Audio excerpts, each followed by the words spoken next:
Qu'est-ce que le baptême? Le baptême, c'est l'engagement d'une bonne conscience envers Dieu. Par le baptême, un homme ou une femme s'engage à suivre Dieu, à obéir à sa parole et à mener une vie de sanctification. Nous allons lire maintenant à ce sujet 1 Pierre 3, verset 21. Je lis pour vous.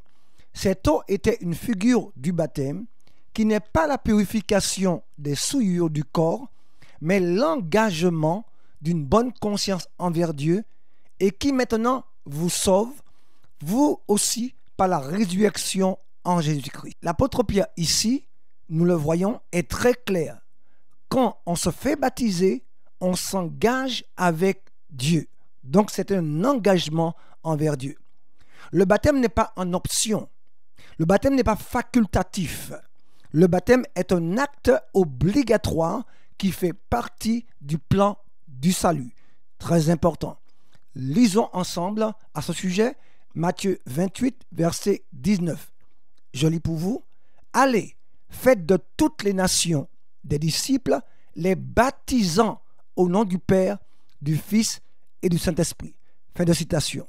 Lorsqu'on est plongé dans les eaux du baptême, cela symbolise, bien-aimé, monsieur, madame, qu'on meurt à notre ancienne vie et lorsqu'on nous relève, c'est la résurrection à la nouvelle vie. Ce qui m'amène à vous dire que le baptême se fait par immersion d'eau. À ce sujet, lisons ensemble, s'il vous plaît, dans Acte 8 et le verset 35. Je lis pour vous. Alors, Philippe, ouvrant la bouche et commençant par ce passage, lui annonça la bonne nouvelle de Jésus. Verset 36. Comme ils continuaient leur chemin, ils rencontrèrent de l'eau. Et l'eunuque dit, voici de l'eau.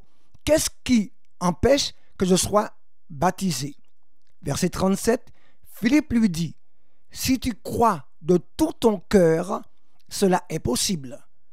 L'eunuque répondit, je crois que Jésus-Christ est le Fils de Dieu. Verset 38. Il fit arrêter le char. Philippe et l'eunuque descendirent tous deux dans l'eau et Philippe baptisa l'eunuque. Fin de lecture. C'est confirmé ici. Il faut de l'eau et le baptême se fait donc par immersion, puisque le mot baptême dérive de mot grec qui veut dire plonger. L'apôtre Paul, lui, de ce côté, va encore plus loin et il compare le baptême à un ensevelissement. C'est comme si on vous enterrait et qu'après vous revenez à la vie, mort et résurrection. Et pour cela, nous allons lire dans Romains 6 et le verset 4. Je lis donc pour vous.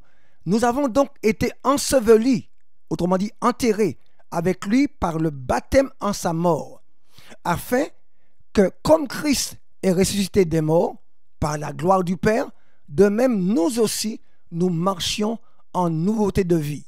Fin de lecture.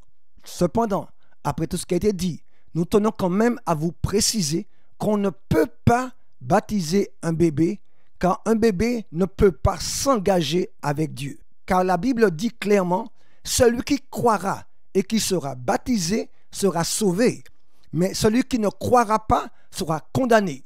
Vous trouverez ça dans Marc chapitre 16. Un bébé, monsieur, madame, ne peut pas croire. Tu peux lui prêcher la bonne nouvelle, mais il ne peut pas comprendre ce que tu dis. Donc le baptême en Christ, le baptême chrétien n'est pas pour les bébés. Par contre, les parents peuvent présenter leur nouveau-né à Dieu. Là, c'est biblique.